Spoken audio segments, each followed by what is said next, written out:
Boa noite a todos, meus amigos, irmãos e presentes, encarnados e desencarnados, nossos amigos que estão do outro lado da telinha, né? E vão nos ver agora ou posteriormente. E é sempre com muita alegria eu retorno aí para poder falar sobre Jesus e ouvir primeiro, né? E para que a gente possa iniciar, então, eu peço para fechemos os nossos olhos e elevemos o nosso pensamento.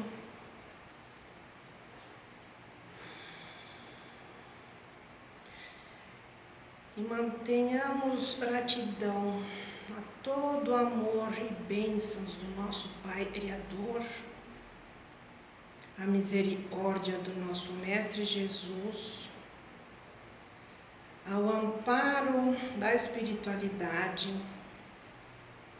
gratidão a este amigo abençoado, este nosso anjo de guarda que nos abraça diuturnamente, esperando de nós o pedido para ele possa nos amparar, nos auxiliar. Recebamos também a presença dos espíritos afins e os mentores desta casa, e nos permitem e nos convocam para o trabalho, nos abençoando para isto, para ir-lo, Senhor Jesus, e sair das nossas bocas hoje, seja de proveito, de reflexão e de prova do amor inútero por sua essência. E assim podemos dar por início a palestra desta noite. E assim seja, graças a Deus. Hoje, aí para nós, é o dia de Nossa Senhora Aparecida, né? Os nossos irmãos católicos reverenciam esta entidade espiritual, né? Já foi também reverenciado esta semana o dia de Nossa Senhora do Rosário dos Pretos, lá em Goiás. E também Nossa Senhora dos Navegantes, no Belém do Pará. E como diz o Roberto Arlos, todas as Nossas Senhoras são a mesma mãe de Deus, ele diz, a mesma mãe de Jesus. Todas as Nossas Senhoras são a mesma Virgem Maria, não é? É a mãe de Jesus. E pensando nisso, eu trouxe aqui uma introdução, e não tem nada a ver com o tema de hoje, mas eu quero deixar para vocês uma reflexão de Emmanuel, onde ele diz assim: e nas vésperas de chegar Jesus na terra, muitos dos espíritos que já tinham sido convocados para trabalhar nos bastidores, né, para ele vir, já tinham sido então convocados e trabalhado, não é? Então ele cita assim, olha, nas vésperas do Senhor, ele diz: as forças do invisível, porém, não descansavam. Muitas lágrimas foram vertidas do alto, em vista de tão nefastos acontecimentos que sucederiam. O Cristo reúne as assembleias de seus emissários. A terra não podia perder a sua posição espiritual depois das conquistas da sabedoria ateniense e da família romana. Isso aí é um episódio que estou lendo para vocês do livro A Caminho da Luz. E é importantíssimo, todos nós devíamos estudar muito isso, né? Então ele está dizendo, e prestes à chegada de Jesus, toda a espiritualidade já estava pronta para isso. Não fosse isso, ele não teria como ter passado por aí, né? Então Emmanuel fala assim: olhem seus instrutores, os precursores imediatos, os auxiliares divinos. Uma atividade única, então, registra-se nas esferas mais próximas do planeta. A manjedoura é o teatro de todas as glorificações de luz e humildade. Enquanto alvorecia uma nova era para o globo terrestre, nunca mais se esqueceria o Natal daquele Cristo. E ele diz assim: as figuras de Simeão, depois vocês vão procurar quem é. Ana, é a avó, né, de Jesus. Isabel é a mãe de João Batista. Do próprio João Batista. Todos eles se propuseram a vir antes, não é? Bem como a personalidade sublimada de Maria. Será que foi pedido para mais alguém se submeter a este trabalho? Ou só ela já pediu e ela aceitou de pronto, né? Porque Jesus precisava nascer, precisava ter uma mãe. Imagina a grandiosidade desse espírito. Por isso tantas Nossas Senhoras lá, né?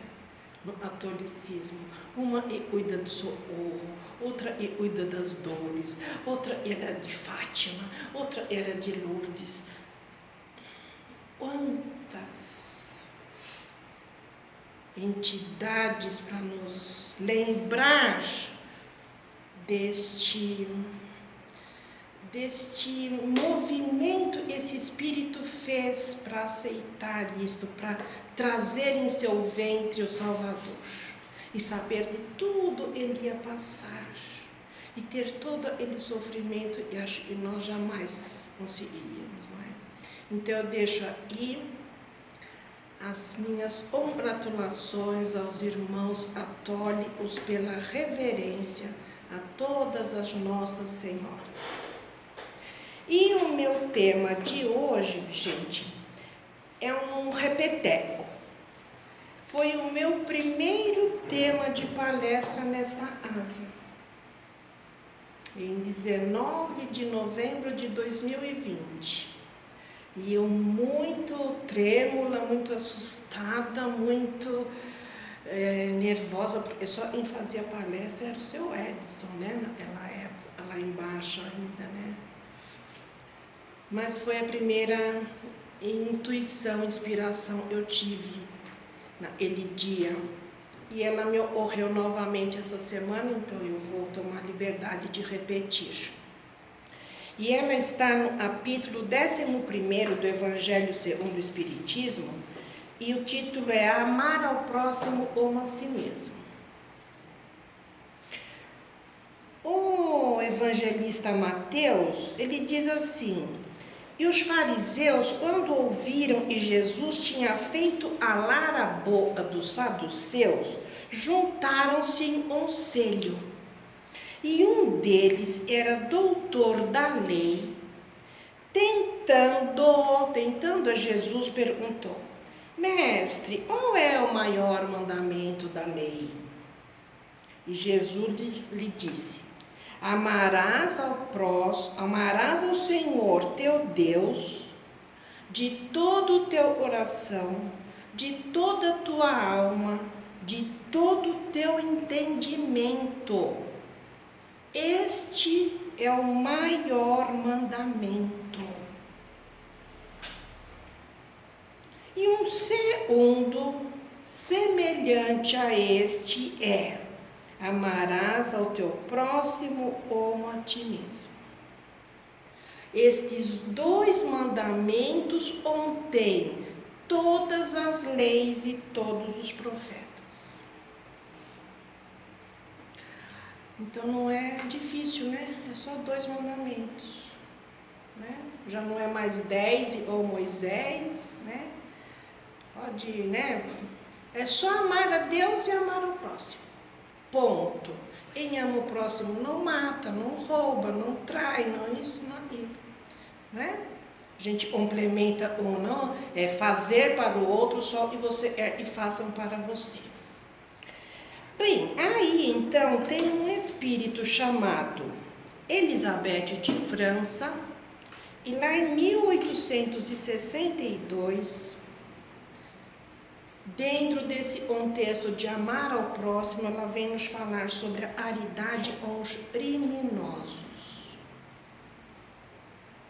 Então ela diz assim: a verdadeira caridade é um dos mais sublimes ensinamentos de Deus para o mundo. Entre os verdadeiros discípulos da doutrina deve reinar perfeita fraternidade.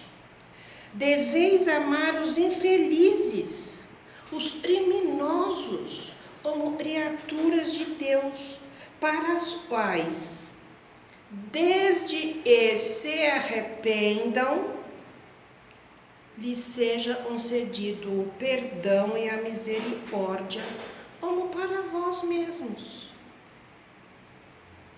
pelas faltas que cometestes contra a tua lei. Então, eu posso deduzir aí, e depende, será, do tamanho do pecado, né? Para eu receber o perdão, né? Quer dizer, se eu cometi um crime pequeno, eu recebo o perdão. Se for um crime grande, eu não recebo o perdão. O que é o crime? O que é o criminoso? A gente já até falou isso também umas outras vezes. E o criminoso, esse que nós chamamos de criminoso, sai para roubar, sai para cometer o delito. Será que eles não rezam antes de sair também? Será que eles não pedem a Deus para que ajude e dê tudo certo? Para que eles consigam completar o ato. Para eles é errado isso, para eles ainda isto é certo. Eu não sei se me faço entender, mas é a questão da consciência, da compreensão de cada um sobre o que é certo e o que é o errado. Eu ainda não cheguei no patamar de saber e isto é o errado, é meu, é do outro, é do outro. Eu acho que eu posso ter o do outro por linhas indiretas. Então é onde eu vou me juntar a outros e praticar crimes. Será então não é uma questão da consciência individual? Por que então não perdoar, não levar essa caridade aos criminosos? Desde que se arrependam, também tem isto. A gente sabe que o caminho para, digamos, ser feliz, e o caminho para se reconstituir, primeiro é reconhecer o erro, reconhecer erro. Não, eu errei, não devia ter feito. Isso mostra, então, eu já alcancei um degrauzinho a mais, eu reconheci e errei. Depois é me arrepender de ter errado. Porque não adianta só tá bom, eu errei, reconheço e não me arrependo, vou fazer de novo. Eu vou procurar um jeito melhor de fazer e não errar. Não, tenho que aceitar que foi um erro. Me arrepender de ter feito. Terceiro, expurgar por ter feito o erro. Quando aquilo doer em mim, não devia ter feito. Me arrependo, mas isso me dói porque eu fiz, porque eu não pensei um pouco mais. Isso é o expurgo. E o quarto passo é consertar. Então, se por acaso eu roubei, ai, nossa, eu roubei, ai, eu não me arrependo de ter roubado, não devia ter feito isso. Ah, e aquilo me dói, aquilo me machuca, aí eu estou expurgando. Mas agora, se eu não for arrumar isto que eu fiz, não adianta nada nenhum dos 3 passos anteriores. Então eu não vou roubar mais, eu vou ensinar ao outro que não se deve fazer isto, não é? Vou pedir a Deus que me dê oportunidades de recuperar isto que eu fiz de errado. E aí nós vamos alcançando níveis de consciência diferentes. Então, por que não ter aridade com quem pratica o erro? A gente está falando aqui de criminosos. Hoje nós temos criminosos assim de A a Z. Mas em 1862, 63, os criminosos talvez fossem de A, a D, a E, a M. Né? E como disse o dirigente aqui na última terça-feira, nós não sabemos o que antecede a isto. Nós não sabemos por que ele foi vítima deste praticante do crime. Nossa, gente, isso me tocou fundo mesmo. Então ela continua dizendo assim: não julgueis. Não julgueis, meus queridos amigos, porque o juízo e julgardes vos será aplicado, e ainda mais severamente. Porque você sabia que era errado fazer, o outro não sabia. Também acho que já falamos disso aqui. Quanto maior o nosso conhecimento, maior é a nossa responsabilidade em cometer o erro. Né? Como a nossa irmã disse na preleção, né, sobre a crítica, né? Eu aprendi com um eminente espírita também, e você não deve se preocupar com a crítica. Se estiverem falando de você, criticando, falando mal de você, e é mentira, não se preocupe, não gaste a sua energia com isso. Se estiverem falando de você coisas ruins e for verdade, então se corrija, porque estão te fazendo um favor. Você tem que ter preocupação quando estiverem falando bem de você.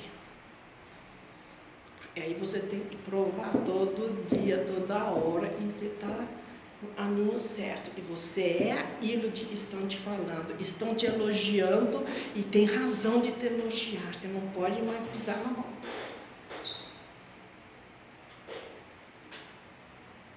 Então, não julgueis, porque o mesmo metro e estamos julgando, seremos julgados e ainda mais severamente.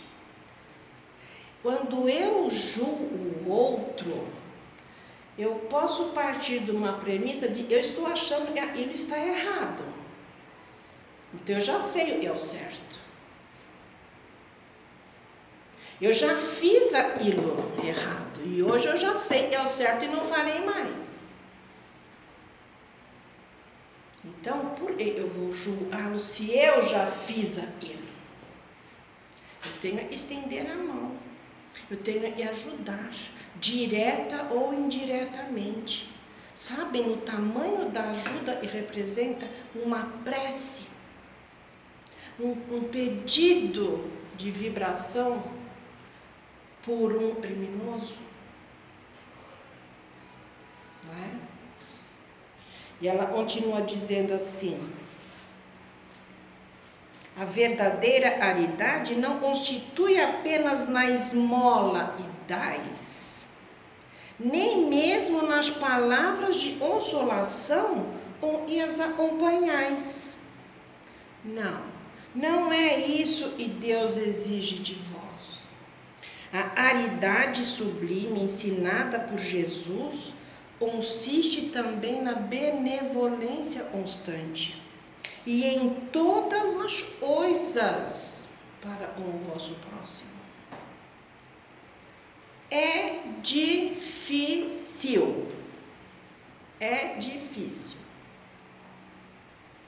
Por isso só tinha 2 mandamentos, porque ia ser muito difícil.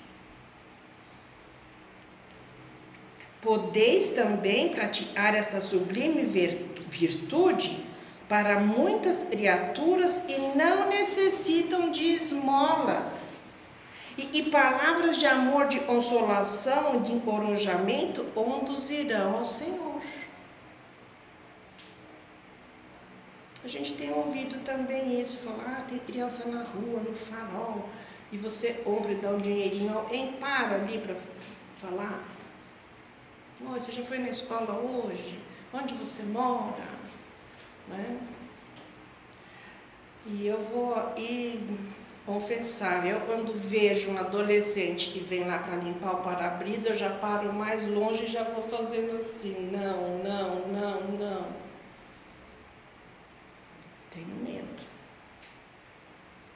Tenho medo.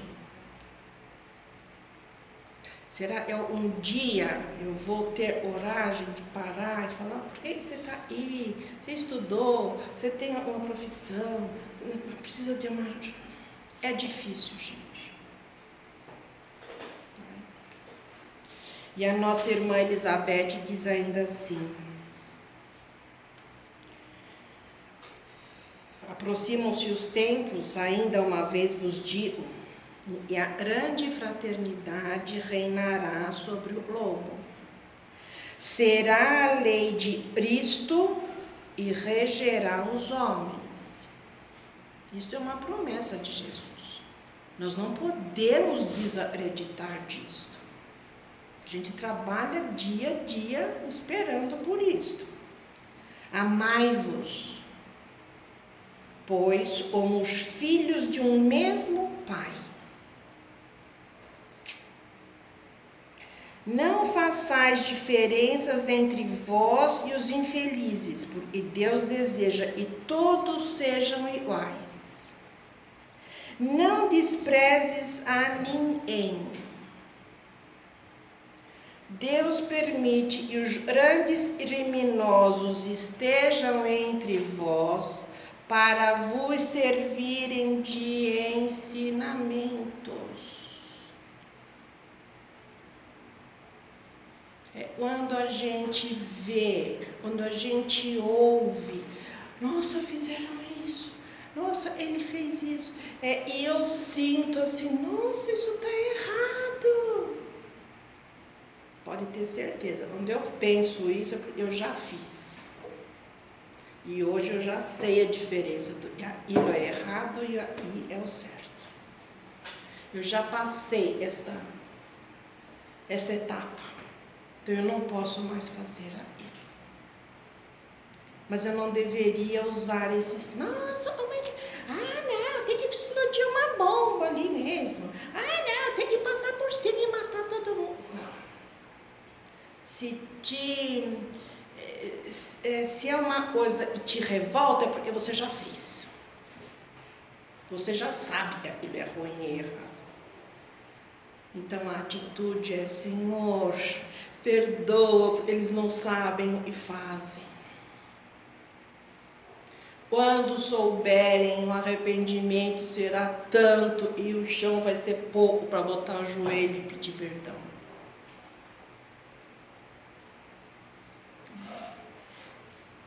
E a nossa irmã ainda diz assim, brevemente, quando os homens forem levados à prática das verdadeiras leis de Deus, estes ensinamentos não serão mais necessários. E todos os espíritos impuros serão dispersados para mundos inferiores de acordo com as vossas tendências. Então nós estamos num planeta de provas e expiações, aonde infelizmente sabemos o mal ainda perdura, mas nem por isso eu vou praticar o mal, porque eu já sei a diferença do certo e do errado, do bem e do mal. E não acompanharem, e não alcançarem um degrauzinho a mais, estes sim não poderão permanecer entre nós outros, então serão dispersados por mundos inferiores, como nós fomos também.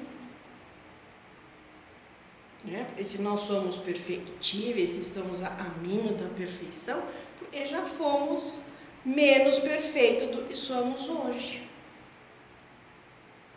Já fomos nós também dispersados por mundos inferiores. Então, o melhor dia da minha vida é hoje.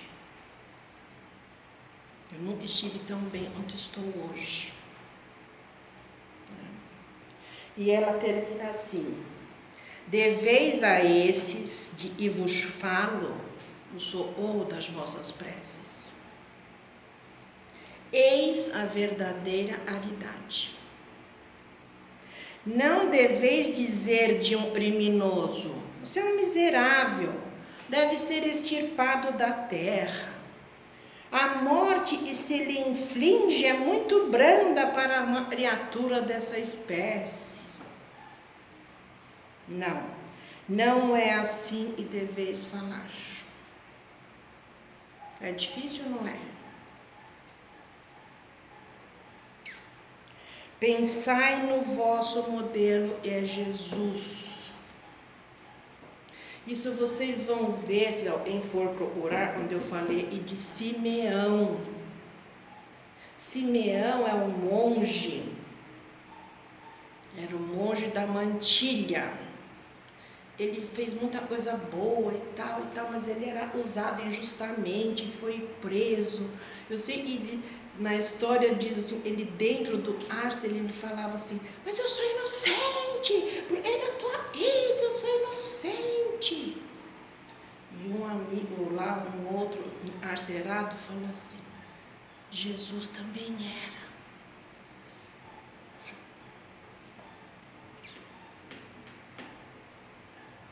Então, pensai no nosso modelo, é Jesus. O que diria ele se visse um infeliz desse ao seu lado? Um criminoso. Havia de lastimá-lo, considerá-lo como um doente muito necessitado, ele estenderia a mão. Não podeis, na verdade, fazer o mesmo, mas pelo menos podeis orar para ele, dar-lhe assistência espiritual durante os instantes em que deve permanecer na terra. Porque naquela época tinha pena de morte lá, né? O arrependimento pode tocar a alma desse criminoso no último segundo de vida. Nós não sabemos quando é o último minuto dos 45 minutos do jogo. Pode ser que no último minuto ele se arrepende. Meu Deus, eu fiz tudo errado, eu não queria ter feito, me arrependo, me dá uma chance de... Nós não sabemos quando é isso. O arrependimento pode tocar-lhe oração se orardes com fé, se nós intercedermos por esses seres. Ele é nosso próximo. Como o melhor dentre os homens. Sua alma transviada e revoltada foi criada igual a nossa, simples e ignorante, para se aperfeiçoar. Então, se nós condenamos, é porque nós já nos aperfeiçoamos, ele ainda não. Quantos teriam orado por nós, hein? Quantas Nossas Senhoras oraram por nós? E a gente diz assim, para quem não sabe, quando você tiver uma dor, uma crise, uma vicissitude, pense na sua mãe. Se ela está encarnada ou desencarnada, não importa. Mas pense nela e peça: mãe, me ajude, por favor. Ela, ao receber esse pedido, vai pedir para a mãe dela. E a mãe vai pedir para a mãe dela. E vai de mãe em mãe pedindo até chegar à mãe de Jesus. E vai interceder por todos nós. Ninguém fica de fora desta abertura.